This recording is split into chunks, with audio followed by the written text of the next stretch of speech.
পুরুষ মানুষের জীবনটাই শুরু হয় অন্যকে ভালো রাখার জন্য, কখনো নিজের জন্য না।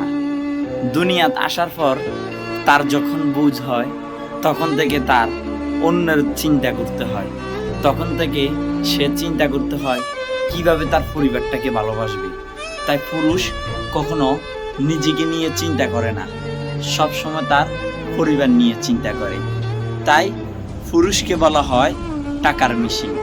মেশিন জিনিসটা যদি নষ্ট হয়ে যায় সবাই অবহেলা করে, কেউ এই মেশিনটা ঠিক করার জন্য আসে না। আর যখন মেশিনটা দেয় তখন সবাই নিতে আসে, কারণ জানে এই মেশিনটা সবাইকে দিতে পারবে।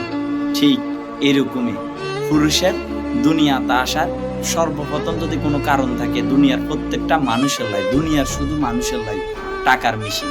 কারণ তার কোনো চাহিদা নেই, তার পরিবার পাড়া প্রতিবেশী সকলকে দিতে পারলে তার চাহিদা পূরণ করতে পারবে। আর তার কখনো চাহিদা হয় না, কারণ সে সবাইকে দিতে দিতে নিজেই ফুরিয়ে যায়। এটাই বাস্তব।